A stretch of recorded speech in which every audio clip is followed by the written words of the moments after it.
ఓం ఓం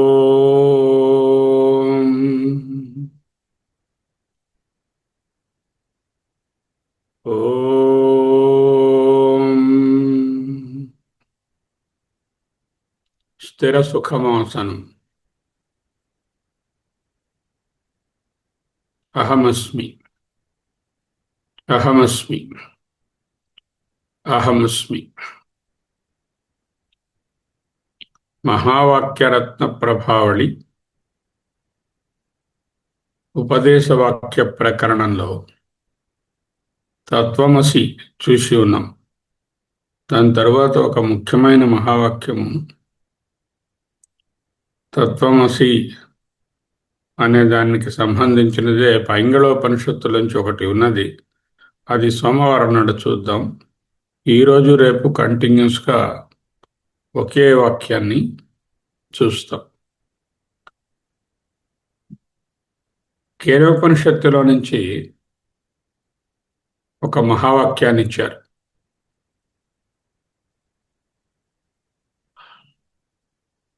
యన్మనసానుమనుతే యన్మనసానమనుతే ఏనాహుర్మనోమతం తదేవ బ్రహ్మత్వం విద్ధి నేదం యదిదముపాసతే. యన్మనసానమనుతే ఏనాహుర్మనోమతం తదేవ బ్రహ్మత్వం విద్ధి నేదం యదిదముపాసతే. ఈ తదేవ బ్రహ్మత్వం విద్ధి నేదం యదిదముపాసతే అనేది వరుసగా ఒక 6 శ్లోకాలలో వస్తుంది. ఒకే భావన. ఏమిటి ఇది అర్థం? దీన్ని 2 భాగాలుగా విచారిస్తాం. ఇవాళ ఒక భాగము, రేపొక భాగం. కేనేషితం ప్రేషితం మనః. జ్ఞానానికి మూలమైనటువంటి చైతన్య విచారణతో ఆరంభమవుతుంది ఈ ఉపనిషత్తు. ఉపనిషత్తులన్నిటి పరమ ప్రయోజనం ఒకటే. ప్రత్యక్షంగా అనుభవంలోకి వస్తున్న కనబడుతున్న జగత్తును, దానిలోనున్న నిత్య సత్యత్వాన్ని, అనుభవాలన్నిటికీ ఆధారమైన స్వరూప చైతన్యాన్ని తెలియజేయడం. అయితే ఈ సత్యం సాధారణమైన ఏదో ఒక జ్ఞాన విషయం కాదు. ఎందుకంటే తెలిసిన ప్రతి వస్తువు జ్ఞాతకు భిన్నమైన ఇదంగానే ఉంటుంది. ఏదైతే తెలిసినదో అది ఇదం. ఇదం శరీరం, ఇదం మనః. ఆ విధంగా బ్రహ్మ అనేది జ్ఞానానికి విషయం కాదు. సమస్త జ్ఞానములకు ఆధారమైన స్వప్రకాశ సాక్షి చైతన్యము అంటూ చూపిస్తున్నారు. అత్యంత సూక్ష్మమైన విషయాన్ని కనుగొనే కేనోపనిషత్తు మొదటి మంత్రంలో శిష్యుని ప్రశ్న రూపంగా కేనేషితం పతతి ప్రేషితం మనః కేన ప్రాణ ప్రథమ ప్రతియుక్త కేనేషితం వాచమిమం వదంతి చక్షు శ్రోత్రం క ఊ దేవో యునక్తి. ఏ శక్తి చేత ప్రేరేపింపబడిన మనస్సు తన విషయాల వైపు పరిగెడుతోంది, ఏ శక్తి చేత ప్రాణశక్తి తన కార్యాలను నిర్వర్తిస్తుంది, ఎవరి ప్రేరణ చేత వాక్కుగా మాట్లాడుతోంది, ఏ దేవత నేత్రములకు శ్రోత్రములకు శక్తిని ఇస్తోంది అనే విచారణతో ఆరంభమైనది. ఈ ప్రశ్నలోనే సంపూర్ణ వేదాంత విచారణకు ఒక బీజము నిక్షిప్తమై ఉంది. సాధారణ దృష్టిలో మనసే ఆలోచిస్తుంది, వాక్యే మాట్లాడుతుంది, కన్నే చూస్తుంది, శ్రోత్రమే వింటుంది అనే భావన మనందరికీ ఉంది. కానీ ఉపనిషత్తు శిష్యుని దృష్టిని మరింత లోతుకు తీసుకువెళుతోంది. మనస్సుకు ఆలోచించే శక్తి ఎక్కడి నుంచి వచ్చింది? వాక్కు పలుకుతుందని మనం చూస్తున్నాము. ఈ వాక్కును ప్రకాశింపచేసే శక్తి ఏమిటి అంటూ విచారిస్తున్నారు. ఇక్కడే కేనోపనిషత్తు సాధారణ జ్ఞాన మార్గానికి భిన్నమైనటువంటి దిశను సూచిస్తోంది. మనస్సు ద్వారా బ్రహ్మాన్ని తెలుసుకోవాలని ప్రయత్నించవద్దు అని సూచిస్తోంది. మనం ఏం చేస్తాము? కాన్షియస్నెస్ ఉంది, ఈ కాన్షియస్నెస్ తెలుసుకుంటాము, ఈ కాన్షియస్నెస్ బ్రహ్మము, దాన్ని నేను తెలుసుకుంటాను ఎలాగో అలాగా. ఏదో ఏ+బి² తెలుసుకున్నట్టు, లేకపోతే ఆవుని గుర్రాన్ని తెలుసుకున్నట్టు మనసుని వాడేస్తాను. నా దగ్గర చాలా పవర్ఫుల్ ఇన్స్ట్రుమెంట్ ఉంది, ఈ బుద్ధి మనసు చాలా ఆలోచించగలవు, వీటితో బ్రహ్మాన్ని పట్టేసుకుందాం, పట్టేసుకొని పాకెట్లో పెట్టేసుకుందాం. వీలు పడదు. ఎందుకంటే మనసు స్వయంగా జడము, జడమైనటువంటి అంతఃకరణ వృత్తి అనే మనస్సు అంటే బుద్ధి కూడా ఇక్కడ. దానికి చైతన్యం ప్రసరించినప్పుడే అది ఆలోచించగలదు. సూర్యకాంతి వలన చంద్రుడు ప్రకాశించినట్లు ఆత్మ చైతన్యం వలన మనసు ప్రకాశిస్తుంది. మనసుకు చంద్రుని వలె స్వయం ప్రకాశత లేదు. అరువు తెచ్చుకున్నటువంటి చైతన్యంతో అప్పు తెచ్చుకొని ఇప్పుడు సమాజంలాగా లోన్ల మీద బతికే సమాజంలాగా మొత్తం మనం కూడా లోన్ల మీదే బతుకుతున్నాము. అందువలన బ్రహ్మము మనసుకు తెలిసే ఒక వస్తువు కాదు. మనసు తెలిసే ప్రతి వస్తువుకు ఆధారమైన జ్ఞాన స్వరూపమే. ఇదే భావము తరువాతి మంత్రంలో యద్వాచానభ్యుదితం ఏన వాగభ్యుచ్యతే తదేవ బ్రహ్మత్వం విద్ధి నేదం యదిదముపాసతే. ఏదైతే వాక్కు చేత వ్యక్తపరచబడలేదో కానీ వాక్కు వ్యక్తీకరణ సామర్థ్యాన్ని ఇస్తుందో అది ఏదో అదే బ్రహ్మం అని తెలుసుకో. నేదం యదిదం ఉపాసతే అంటే నువ్వు ఉపాసించబడే దేవతని అది అక్కడ. వాక్కు చేత నువ్వు ఏది ఉపాసిస్తున్నా ఆ ఇది బ్రహ్మము కాదు అని. చివరి పదాలు నేదం యదిదం ఉపాసతే అనేవి కేనోపనిషత్తు బోధనలో అత్యంత ప్రాముఖ్యమైనవి. ఇదం అని ఉంది, నేదం యదిదం, 2 ఇదాలు ఉన్నాయి. నేదం యదిదం ఉపాసతే. ఉపాసతే అంటే ఉపాసిస్తున్నావో, ఆలోచిస్తున్నావో, చూస్తున్నావో, తెలుసుకుంటున్నావో, నిరంతరం సత్యంగా నమ్ముతున్నావు. ఉపాసన అంటే ఏమిటి? నిరంతరం ఒకే భావం మీద స్థిరపడి ఉండడం. ఏదని నిజమని నమ్ముతున్నావో ఆ ఇదము నా బ్రహ్మ, ఇట్ ఈస్ నాట్ బ్రహ్మ. ఇదం పదం కేవల బాహ్య జగత్తును సూచించదు. మనస్సులో ఒక వస్తువుగా భావించబడే ప్రతి విషయాన్ని, అనుభవాన్ని ఇదం సూచిస్తుంది. ఇదం అంటే ఇదిగో ఈ అంటే ఏమిటి? బయట మనస్సు లోపల ఉన్నటువంటి సకల విషయాలు ఇదం. ఆ బయట ఉన్నది సూక్ష్మ రూపమైన ఆకాశము కావచ్చు, లేకపోతే వెంకటేశ్వర స్వామి విగ్రహ రూపంగా ఉన్న దేవతా రూపము కావచ్చు, ఏదైనా ఒక జ్ఞేయ పదార్థంగా అనుభవించబడినంత వరకు అది ఇదం పరిధిలో ఉంటుంది. ఇదం నా బ్రహ్మ. ఇదం యద్ ఉపాసతే అది నా బ్రహ్మ. నా బ్రహ్మవిత్, నా బ్రహ్మ. అయితే బ్రహ్మ ఏది? నీవే బ్రహ్మ. ఎందుకంటే జ్ఞాతకు తెలిసినది ఏదైనా జ్ఞేయమే అవుతుంది. జ్ఞేయం అంటే దృశ్యము, దృశ్యమైనది ద్రష్ట కానేరదు. దృశ్యము వేరు, ద్రష్ట వేరు. ఇదే ఇదం అహం విచారం. ఇదమదం విచార, అహం విచారమే నేదం ఇదితం ఉపాసతే. ఇది నా శరీరం అని చెప్పినప్పుడు శరీరం ఇదం. నా మనసు కలత చెందుతుంది, ఆ మనసు ఇదం. నా బుద్ధి నిర్ణయించింది, బుద్ధి కూడా ఇదం. నాకు ఇది తెలుసు అంటే అది తెలుసు అని చెప్పే నేను ఎవరు? నేను నిద్రించాను అని తెలియజెప్పే నేను ఎవరు? నేను కలగన్నాను అని తెలియజెప్పే ఆ నేను ఎవరు? నేను శరీరము కాదు. ఎందుకంటే శరీరం నాకు తెలిసిపోయింది. నేను మనస్సు కాదు. ఎందుకంటే మనస్సులోని భావోద్వేగాలను, ఇమోషన్స్ను, మార్పులను నేను నిత్యము తెలుసుకుంటూనే ఉన్నాను. నేను బుద్ధి కాదు. ఎందుకంటే బుద్ధి యొక్క జ్ఞానాజ్ఞానములు కూడా బుద్ధి బాగా పనిచేయడం, షార్ప్గా పనిచేయకపోవడం, మందకొడిగా ఉండడం అన్నీ నాకు అనుభవం అవుతున్నాయి. కాబట్టి కనపడే దృశ్య ప్రపంచము ఇదం. నేను నా శరీరాదులైన అంతఃకరణాలు ఇదం. ఈ ఇదం అనే దానిలో సర్వము ఇంక్లూడ్ అయింది. ఇదం నా బ్రహ్మ. ఇదం యత్ ఉపాసతే, ఇదం యత్ అనుభవతే, ఇదం యత్ దృశ్యతే, యత్ శ్రూయతే, యత్ వదతే, అదంతా కూడా నా బ్రహ్మ. అందువల్ల కేనోపనిషత్తు చూపించే మార్గము ఇదే. అంటే ఏమిటి? ఏటా మార్గము? ఇదం అంతా దృశ్యము. ఈ దృశ్యమును విడిచి ద్రష్టను తెలుసుకో. ద్రష్టను అన్వేషిస్తే ప్రపంచమంతా తిరిగితే చివరకు నీ దగ్గరికే వస్తావు. ఎందుకంటే ప్రపంచంలో ఏదైనా దృశ్య పదార్థమే జ్ఞేయమే అవుతుంది, దృశ్యం బ్రహ్మ కాదు. అప్పుడు దేన్ని పట్టుకుంటాను?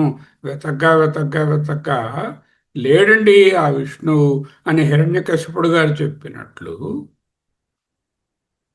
మూడు లోకాలు వెతికాను, వైకుంఠం వెతికాను, పాతాళం వెతికాను, ఎక్కడా లేడు. ఎందుకు?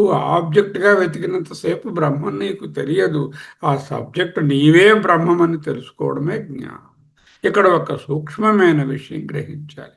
ఆ ద్రష్టను కూడా మనస్సుతో ఒక వస్తువులా పట్టుకోలేమో ఉంటుంది. ఎన్ మనసా నమనుతే మనోమతం.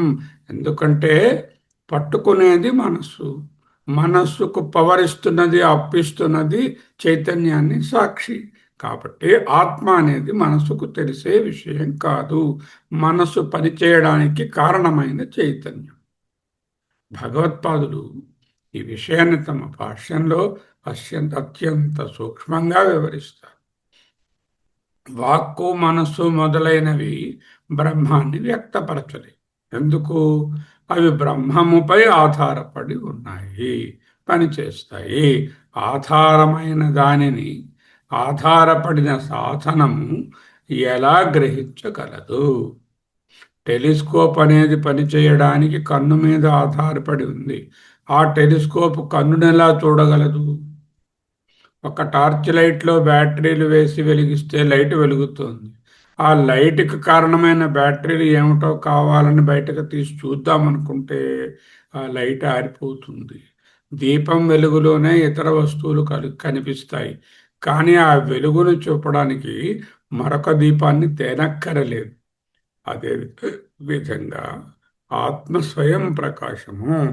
అందుకే శృతి చెప్తుంది, తదేవ బ్రహ్మత్వం విద్ధి అని ఉపదేశిస్తుంది. అది బ్రహ్మమని తెలుసుకో అని ఉంది అక్కడ. తత్ ఏవా, అది ఏ బ్రహ్మ, బ్రహ్మానే త్వం నీవు విద్ధి. ఓకే, ఆ తత్ ఏది? తత్వమసులో విచారించారు కదా, ఆ తత్. తదేవ బ్రహ్మత్వం విద్ధి అంటే తత్వం విద్ధి, తత్వం అసి. తత్వం విద్ధి అంటే ఏమిటి? అది ఇంజంక్షన్. అసి అంటే అయి ఉన్నావని ఉపదేశము. తత్ బ్రహ్మ త్వం విద్ధి, ఆ బ్రహ్మ నీవే అని తెలుసుకో. తత్వము అసి, ఆ బ్రహ్మ నీవే అయి ఉన్నావు. ఈ రెండు వాక్యాలకి ఏమిటి తేడా? ఆ తత్వ దగ్గర బ్రహ్మ అనేది తత్వమసులో వేరుగా చెప్పలేదు. ఇక్కడ తత్బ్రహ్మ త్వం విద్ధి, తద్బ్రహ్మ త్వం జీవ త్వం విద్ధి, తదేవ బ్రహ్మ త్వం విద్ధి. అది అది త్వం విద్ధి, నీవే అని తెలుసుకో. అంటే నీవని తెలుసుకో అని చెప్తున్నా. త్వం విద్ధి అంటే నీవు, అది బ్రహ్మం ఎక్కడో ఉందండి దానిని నీవు తెలుసుకోనే అర్థం చెప్పకూడదు. తదేవ బ్రహ్మత్వం విద్ధి తత్వమసి, తదేవ త్వం విద్ధి తత్వమసి. ఎవడ చేసిస్తే తత్వం విద్ధి తత్వమసి, తత్వమసి, తత్వమసి, తత్వమసి, తత్వమసి, తత్వమసి, తదేవ త్వమసి, తత్వమసి, తత్వం విద్ధి, తత్వం విద్ధి, తత్యేవ త్వం విద్ధి. కేవలం అదియే నీవని తెలుసుకో. ఎందుకు? ఎన్నో పైన కనిపిస్తున్నాయి, అవేవి కాదు. ఇదం యదుపాసతే నా బ్రహ్మ, దట్ ఈజ్ నాట్ బ్రహ్మ. ఇదం త్వం, నీవు ఏదైతే ఉపాసిస్తున్నావో త్వయా, అది కాదు. దే చోట రెండు ఇదాలు రాశారు. యదిదం ఉపాసతే నా యత్ ఇదం ఉపాసతే, తదేవ బ్రహ్మత్వం విద్ధి నేదం యదిదం ఉపాసతే. నేదంలో అంటే నా ఇదం, నా ఇదం యదిదం ఉపాసతే. రెండు ఇదాలు ఎందుకండి ఇక్కడ? నే ఇదం, నా ఇదం, నేదం. నేదం యదిదం, నేదం యదిదం, రెండు విధాలు పెట్టారు. నీవు సమస్త దృశ్యము కాదు అంటే నా ఇదం. నా ఇదం అంటే కనపడుతున్న సకల దృశ్య పదార్థాలు కాదు అంటే జగత్తును నిరాకరించారు అక్కడ. అంటే నేతి నేతి ప్రక్రియలో రెండు నేతులు ఉన్నాయి. ఒకటి ఏమిటి? కారణము. రెండవది ఏమిటి? కార్యము. ఒక నేతి అంటే సకల కార్య ప్రపంచాన్ని, ఇంకొక నేతి అంటే సకల కారణ ప్రపంచాన్ని నిరాకరించాయి. అలాగే ఇక్కడ కూడా నా ఇదం అంటే ఈ కనబడుతున్న జగత్తు బ్రహ్మము కాదు, నీవు కాదు. బ్రహ్మం అంటే నీవే కదా. ఎందుకంటే దృశ్యం అంటే అంతా నిరాకరించిన తరువాత ద్రష్ట స్వరూపము స్పష్టమవుతుంది. ఏదీ లేదు, ఏదీ లేదు అంటే నిరాకరణ శూన్యతకు తీసుకుని పోకూడదు. ఆత్మస్వరూప ప్రకాశానికి దారి తీస్తుంది. మేఘాలు తొలగించిన పిదప సూర్యుడు కనిపించినట్టుగా అనాత్మాభిమానము తొలగిన తరువాత ఆత్మ స్వయంగా అనుభవ సిద్ధమవుతుంది. యదిదం అంటున్నారు రెండో దాంట్లో. యదిదం అంటే ఏదైతే నీవు మనసుతో అనుభవిస్తున్నావో, అంటే ఆంతరంగికంగా బాహ్యంగా ఉన్నవి కాకుండా అంతరమైన అనుభవాలు, స్మృతులు, వాసనలు, ఈ విషయ జ్ఞానాలు, అది కూడా నా బ్రహ్మ, అది కూడా కాదు. నేదం యదిదం. నేదం అనేది సకల జగత్తును, బాహ్య విషయాలను నిరాకరిస్తే ఏదిదం అనేటటువంటిది మనసులోని అంతర్గతమైనటువంటి మనసు ద్వారా అనుభవించబడే సకలమును నిరాకరిస్తుంది. ఈవెన్ బాహ్య విషయాలు కూడా మనసు ద్వారానే అనుభవించాలి. మనసు లేనప్పుడు, మనసు నిద్రించినప్పుడు, మనసు అమనీభావం పొందినప్పుడు, మనసు యోగ సమాధిలోనున్నప్పుడు, మనసు జ్ఞానంలో విలీనమైనప్పుడు జగత్తు ఏది? మూడు అవస్థలలో జగత్తు లేదు. ఒకటేమిటి? మనసు నిద్రించినప్పుడు సుషుప్త అవస్థ, రెండు సమాధి, మూడు జ్ఞానం. ఈ మూడు చోట్ల మనసు తన పని చేయడం లేదు. అంచేత ఈ రెండవది యదిదం అంటే మనసు చేత తెలియబడే ఏదైనా కూడా బ్రహ్మము కాదు. అప్పుడు ఏం మిగిలింది? ఏది బ్రహ్మము కాదు అంటే త్వం బ్రహ్మ విద్ది, యు ఆర్ ది బ్రహ్మన్. తత్ ఏవ తదేవ బ్రహ్మ త్వం విద్ధి. అహమస్మి, అహమస్మి, అహమస్మి, అహమస్మి, అహమస్మి, అహమస్మి, అహమస్మి. సోహం, సోహం, సోహం, సోహం, సోహం, సోహం, సోహం, సోహం. అహమస్మి, అహమస్మి, అహం బ్రహ్మాస్మి, అహం బ్రహ్మాస్మి. త్వం బ్రహ్మాసి, త్వం బ్రహ్మ విద్ధి, త్వం బ్రహ్మాసి, త్వం తదసి, తత్వమసి, తదసి, త్వం తదసి, తత్వమసి, తత్వమసి, తత్వమసి, తత్వమసి. అహమస్మి, అహమస్మి, అహమస్మి, అహమస్మి, అహమస్మి.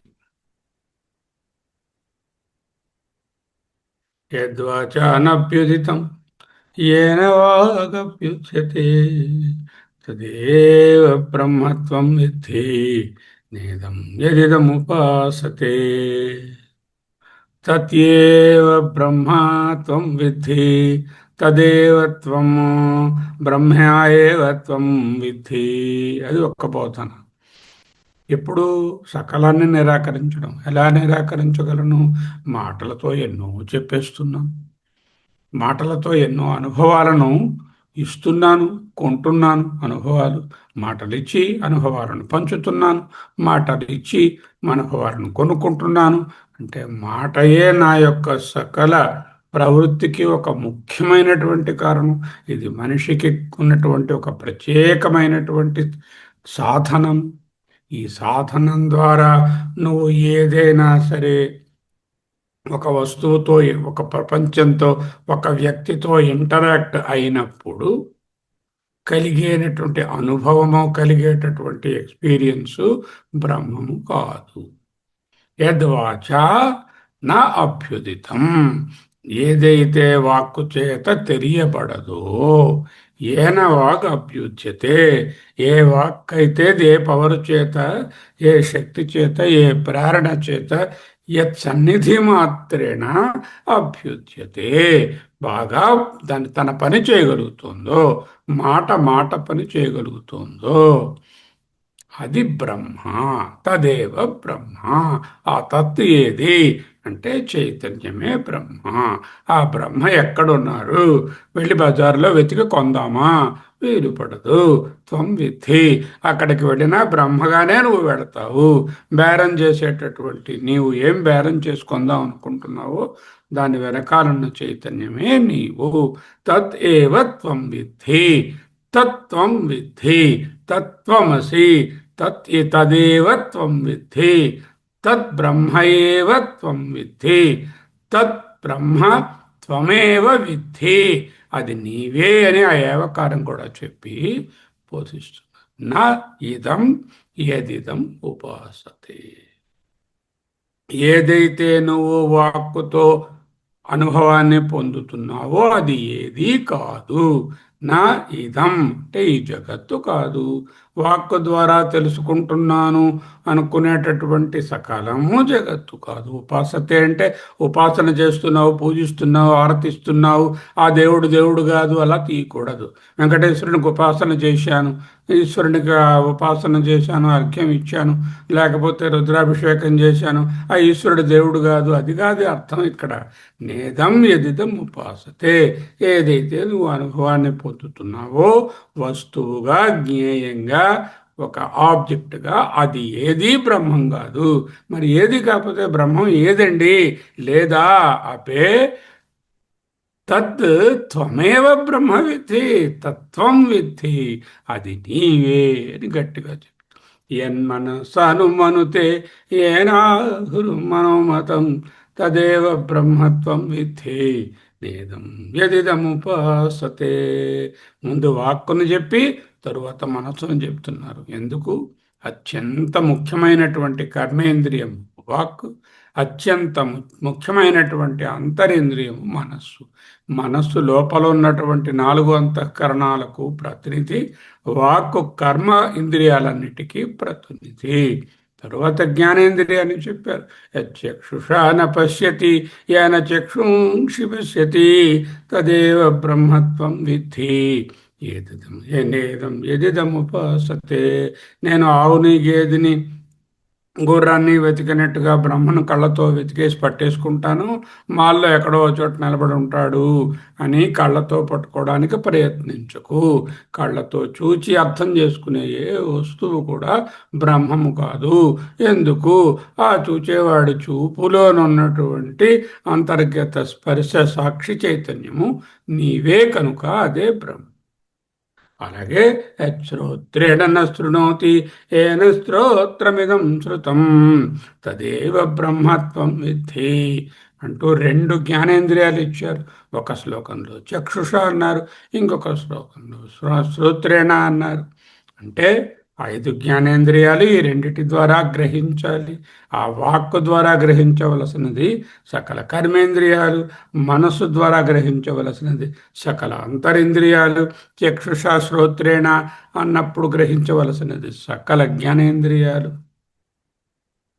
యత్ ప్రాణేన న ప్రాణతి ఏన ప్రాణ ప్రణీయతే. ఇక మిగిలినదేమున్నది? ముఖ్యమైనది మనసు, జ్ఞానేంద్రియాలు, కర్మేంద్రియాలు తీసిస్తే 5 + 5 + 5 4 పోగా ఇంకా 5 మిగిలిపోయాయి. 5 ఏమిటి? పంచప్రాణాలు. ఆ ప్రాణములు కూడా నీవు కాదు. సాధారణ కన్ఫ్యూషన్ ఏమిటి? ప్రాణమే బ్రహ్మ, ప్రాణమే కాన్షియస్నెస్ అనుకుంటాం. ప్రాణం తెలుస్తుందా? Respiratory activity, digestive activity, circulatory activity ఇవన్నీ తెలుస్తున్నాయా? మారుతున్నాయా లేదా? మారుతున్నాయి. మెషరబులా కాదా? certainly measurable. My circulatory activity is measurable. My respiratory activity is measurable. My digestive activity is measurable.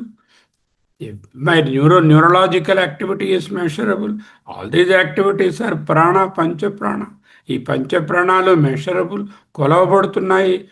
ప్రమేయములు, వస్తువులు, జ్ఞేయములు తెలుస్తున్నాయి. ప్రమేయం అంటే కొలవబడేవి. ఏదైతే కొలవబడేదో అది బ్రహ్మము కాదు. బ్రహ్మము అప్రమేయం. ప్రాణం మారుతుంది, వస్తుంది, పోతుంది, ఉంటుంది, చస్తుంది, అనేక విధాలుగా మార్పు చెంది అనేక రకములైనటువంటి అవస్థలను కలిగిస్తుంది. అన్నీ మెషరబుల్గా ఉన్నాయి కాబట్టి అది బ్రహ్మ కాదు.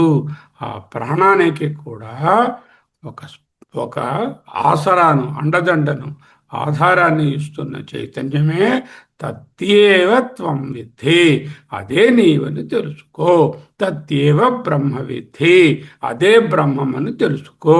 తత్యేవ త్వం విద్ధి. అదే నీవని తెలుసుకో. బ్రహ్మయేవ త్వం విద్ధి. బ్రహ్మయే నీవని తెలుసుకో. తద్బ్రహ్మత్వం విద్ధి. ఆ బ్రహ్మ నీవని తెలుసుకో. ఎన్ని రకాలుగా ఈ కాంబినేషన్స్ పెట్టినా తదేవ బ్రహ్మత్వం విద్ధి అనేదానికి ఒక్క చోటగా తీసుకెళ్తున్నది తత్వమసి అని. అప్పుడు దేన్ని నిరాకరిస్తే అది మిగిలింది? ఇదం నా, కనపడుతున్న జగత్తు ఏది కాదు. ఏదిదం, ఏదైతే నువ్వు మనస్సుతో అంతరంగా తెలుసుకుంటున్నావో అదంతా కూడా నా బ్రహ్మ. అది బ్రహ్మ కాదు. దెన్ వాట్ ఈజ్ బ్రహ్మ? తద్బ్రహ్మత్వం విద్ధి. ఆ బ్రహ్మ నీవే. తత్వమసి. అహమస్మి, అహమస్మి, అహమస్మి, అహమస్మి. 1, 2, 3, 4, 5 సార్లు బోధించారు. తదేవ బ్రహ్మత్వం విద్ధి నేదం యదిదం ఉపాసతే. నీవు ఉపాసిస్తున్నది అంటే నీకు తెలిసే వస్తువు, నీకు దృశ్యమైనది, నీకు జ్ఞేయమైనది ఏదైతే ప్రమేయంగా తెలుస్తుందో నీ మనసు నిర్మించిన భావరూపము అని అర్థం. నువ్వు ఉపాసిస్తున్నది బ్రహ్మం కాదు. నువ్వు కోవిలో కొబ్బరికాయ కొట్టావు, ఉట్టుకో రాయి కొట్టావు, అది అది దేవుడు కాదు అని చెప్పడం లేదు. అది చాలా సూపర్ఫిషియల్ అయినటువంటి భావం. దానిలోంచి లోపల వేదాంత అర్థంలోనికి వెళ్ళాలి. నీకు తెలిసినది బ్రహ్మము కాదు. తెలిసినది ఏదైనా బ్రహ్మము కాదు. మరైతే బ్రహ్మమేది? ఆ తెలుసుకుంటున్న నీవే బ్రహ్మ. తద్బ్రహ్మత్వం విద్ధి. బ్రహ్మం అంటే అన్ని అనుభవాలకు ముందు, అన్ని అనుభవాలు కలుగుతున్న తరుణంలో, అన్ని అనుభవాలు సమసిపోయిన సుషుప్తి లేక సమాధి లేక జ్ఞానం అనేటటువంటి తరుణంలో, తరువాత కూడా మారుతున్న సకలం వెనుక మారకుండా ఉన్న స్వయం ప్రకాశమైన చైతన్యము ఏదుందో అదేరా నీ త్వము. నీ త్వం పదార్థం తాలూకా అర్థం అదే, లక్ష్యార్థం అదే. ఆ లక్ష్యార్థమైన త్వంపద లక్ష్యార్థమైన ఆ ప్రత్యేగాత్మ చైతన్యము, తత్పద లక్ష్యార్థమైనటువంటి ఆ నిర్గుణ పరబ్రహ్మము ఒక్కటే అని తెలుసుకో. తదేవ బ్రహ్మత్వం విద్ధి నేదం యదిదం ఉపాసతే. అహమస్మి, అహమస్మి, అహమస్మి, అహమస్మి, అహమస్మి, అహమస్మి, అహమస్మి. సోహం, సోహం, సోహం, సోహం, సోహం, సోహం. శివోహం, శివోహం, శివోహం, శివోహం, శివోహం, శివోహం. సోహం, సోహం, సోహం, సోహం.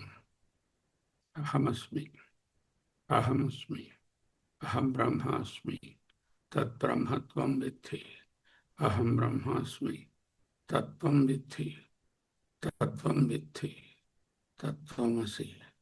తద్బ్రహ్మత్వం విద్ధి, తద్బ్రహ్మత్వం విద్ధి. తత్వం విద్ధి, తత్వం అసి. తత్వం అసి, తత్వం విద్ధి. తత్వం అసి, తద్బ్రహ్మత్వం విద్ధి. అహమస్మి, అహమస్మి, अहम ब्रह्मास्मि, अहमस्मि, अहमस्मि, अहमस्मि, अहमस्मि, अहमस्मि, अहमेव अहम, अहमेव अहम। स्वस्ति।